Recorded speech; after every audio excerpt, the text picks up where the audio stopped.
Você já percebeu que o templo tem que ser reconstruído em Jerusalém, no Monte do Templo, para cumprir a profecia, incluindo a volta de Jesus Cristo e o Armagedon?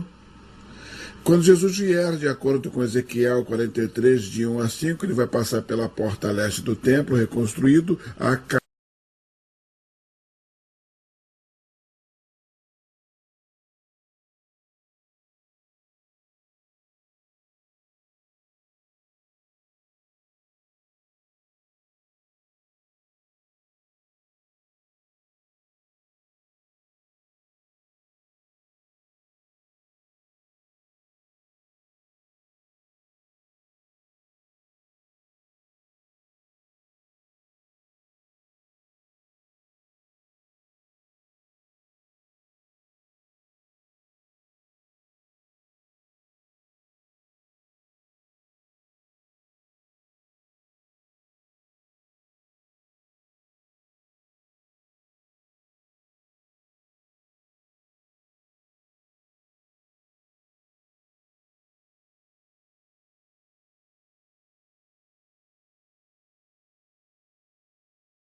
importante é que os arqueólogos fizeram descobertas intrigantes. Sugerem que o templo original não era onde o Domo da Rocha está, mas, na verdade, fica na área voltada para o norte do domo, que é diretamente oposta ao portão leste. Se for isso mesmo, é possível que o templo seja reconstruído sem atrapalhar o Domo da Rocha ou outras construções que estão ao sul.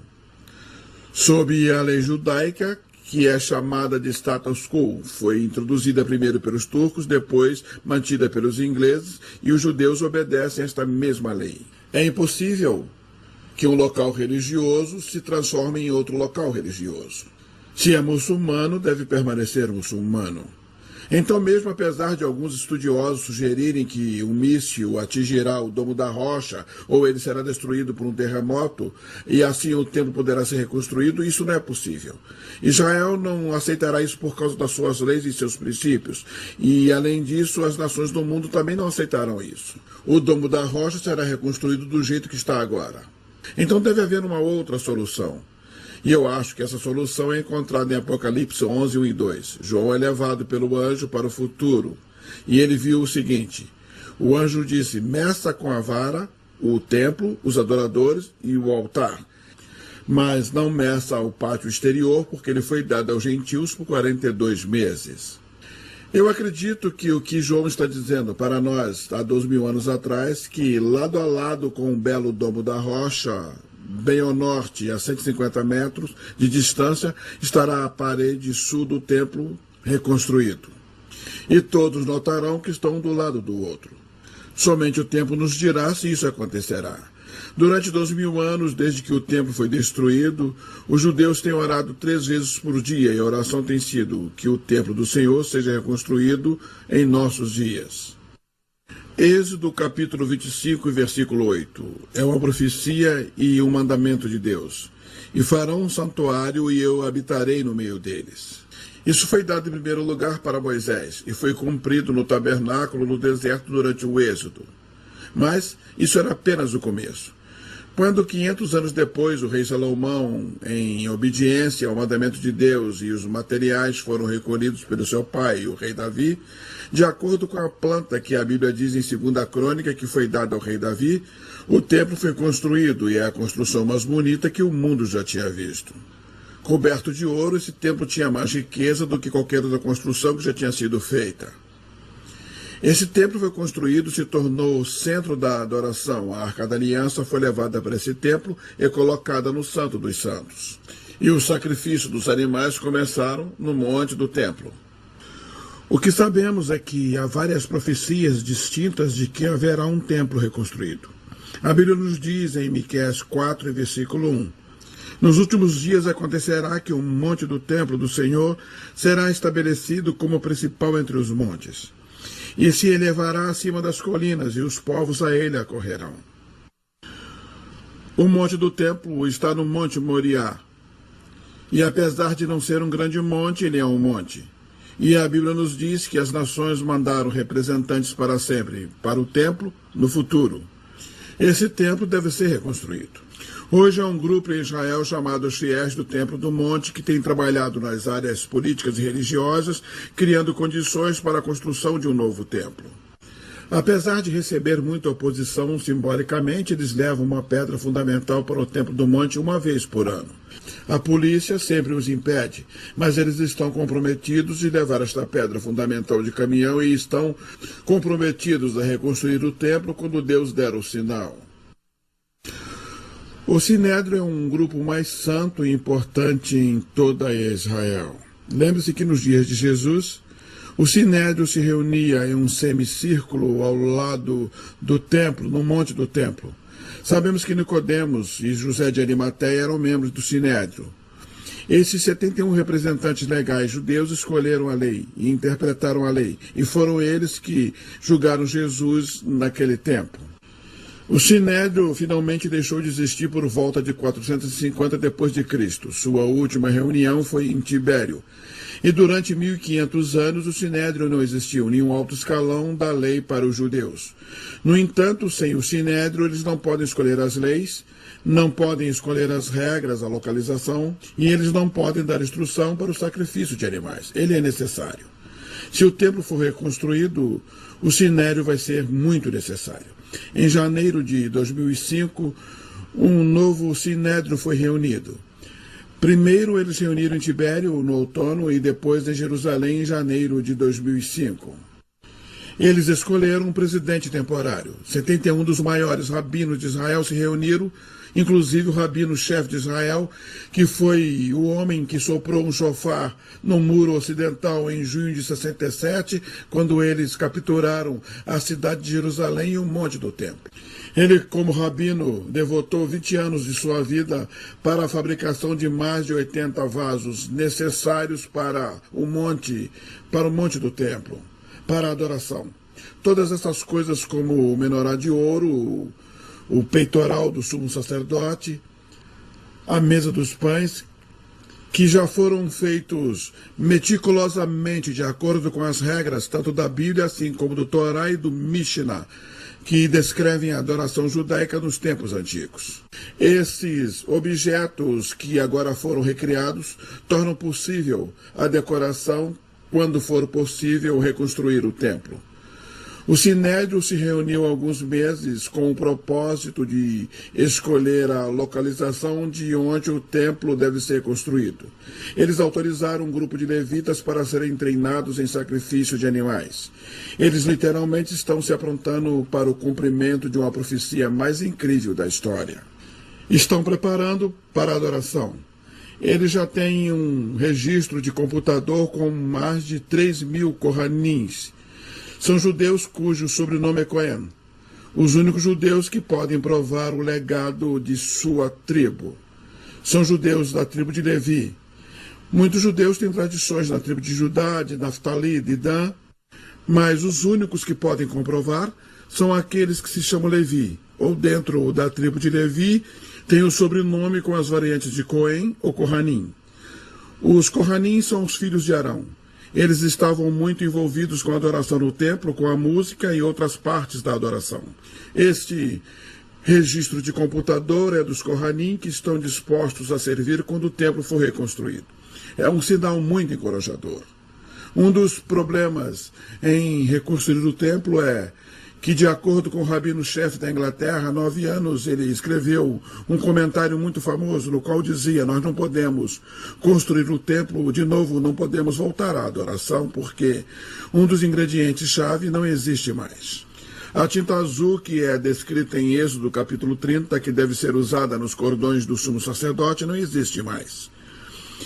Eles falam como se isso fosse um grande problema, essa criatura, em particular esse molusco, este animal com concha que deve ser esmagado para fazer a tinta azul, não está mais disponível, ele acabou.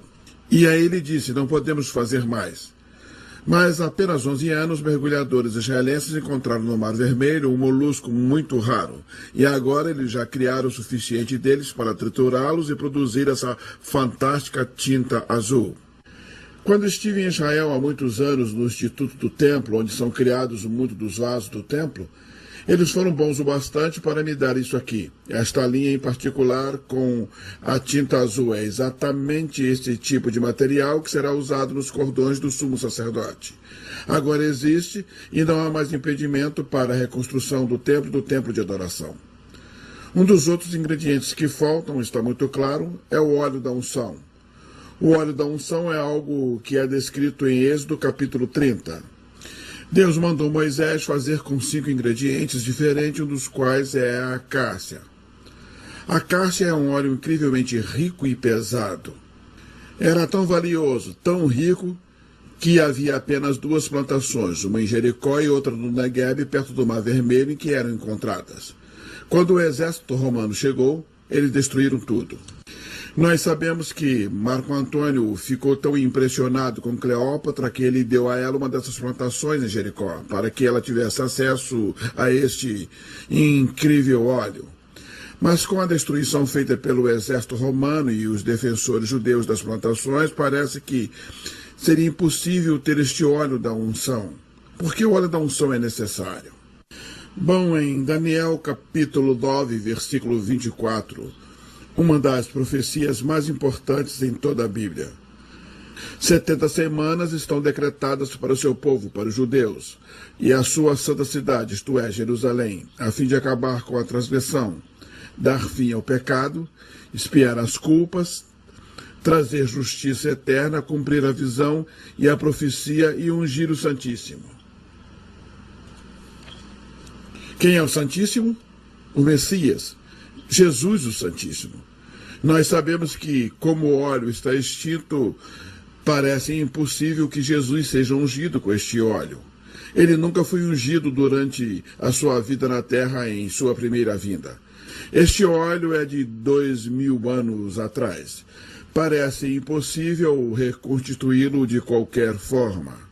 Mas, entre os manuscritos do Mar Vermelho, havia um manuscrito, apenas um, que foi feito de cobre. O manuscrito de cobre, encontrado em 1953, contendo uma lista de cobre protegida de 64 lugares, onde os judeus esconderam os tesouros do templo. Grande quantidade de ouro e prata, mas também inclui coisas como a mesa dos pães e objetos do templo que são insubstituíveis, e o óleo da unção. É uma lista muito obscura, mas é muito clara de que ela é verdadeira. Alguns estudiosos já sugeriram que é um tesouro falso, mas eu não acho isso. Eu creio que seja uma lista verdadeira. E a descrição dos locais onde estão, os detalhes, me são muito claros. Um local perto do Monte Sião, em Jerusalém, perto de Quarã, no Mar Morto, e também perto do Rio Jordão. 3 lugares onde eles enterraram essas coisas, e são descritos: de 70 passos depois da fonte de água, e cave tantos metros, e lá você vai encontrar essas coisas. Quando eles foram no número 13, em Quarã, eles descobriram o óleo da unção, um frasco desse tamanho. Eu vi que agora está no museu em Israel. E esse frasco ficou enterrado por 2000 anos. Eles testaram com carbono 14, tem 2000 anos, e tem óleo nele. E foi feito um teste, a combinação do óleo da unção com outros 5 ingredientes. Quando se joga uma gota de água, fica leitoso. E com este óleo aconteceu isso. Agora sabemos que este é o óleo da unção enterrado pelos judeus para mantê-lo seguro. A Bíblia diz que quando Jesus entrar no templo, em Ezequiel capítulo 43, de 1 a 5, ele entrará pelos portões leste do templo. Meu amigo, o nome dele, Messias, Cristo, quer dizer ungido de Deus. Em algum ponto, Cristo terá que ser ungido, e Daniel capítulo 9 diz: 70 semanas estão decretadas para ungir o Santíssimo. Não é fascinante que os líderes de Israel já tenham óleo em suas mãos?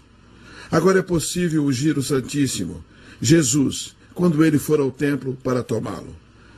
Deus te abençoe.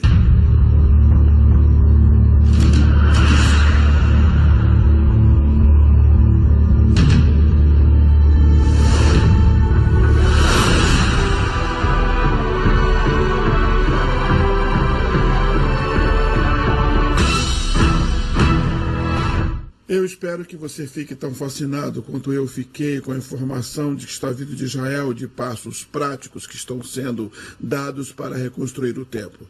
Tudo está em espera. Toda a preparação está sendo feita. Eles estão esperando por um sinal de Deus. E esse sinal, eu acredito, virá em um futuro não muito distante. Quando esse sinal chegar, Israel vai reconstruir o templo, e todo o resto com a ascensão do anticristo, sua entrada no templo e impedimento ao sacrifício diário. E então Jesus vem do Armagedon para tomar o templo. Tudo isso pode acontecer, e todos vão comemorar quando Jesus declarar a restituição de todas as coisas. Tudo isso espera pela reconstrução do novo templo, e em nossos dias nós iremos ver. Ao longo dos anos, enquanto eu falo sobre este assunto que é fascinante, eu recebo várias perguntas. E uma das mais importantes e significativas, eu acredito que é esta pergunta. Que evento profético deve motivar Israel a reconstruir o templo e também motivar as nações árabes ao redor, que já são mais de 200 milhões de pessoas, a permitir isto sem começar uma guerra santa? É uma pergunta muito boa e eu não pretendo dar uma resposta dogmática, mas eu acredito que a Bíblia possa dar uma indicação de qual é a resposta claramente. Há mais de 40 profecias de que haverá um templo reconstruído. Algo terá que acontecer para mudar o pensamento religioso de Israel e acredito das nações árabes ao redor para que permitam que tudo dê certo nesta reconstrução. Uma das perguntas é: onde o templo será reconstruído? Há muitas evidências de onde o templo era originalmente. Era no local ao norte do Domo da Rocha, e assim pode ser reconstruído sem atrapalhar a construção islâmica. Mas a pergunta do evento, eu acredito, pode ser bem respondida pela guerra do Gog e Magog. Ezequiel 38:39 descreve uma aliança entre os russos e outras nações que se juntaram às nações islâmicas, incluindo a Pérsia, países árabes e o norte da África. Eles se juntarão para atacar Israel e se colocarão ao redor para enfrentar o povo judeu que foi trazido de volta à terra por Deus. Então se lançará um ataque sobrenatural com fogo do céu, com pragas, fazendo até que soldados lutem um contra os outros e 85% do povo será destruído nos montes de Israel antes mesmo de chegarem ao povo judeu.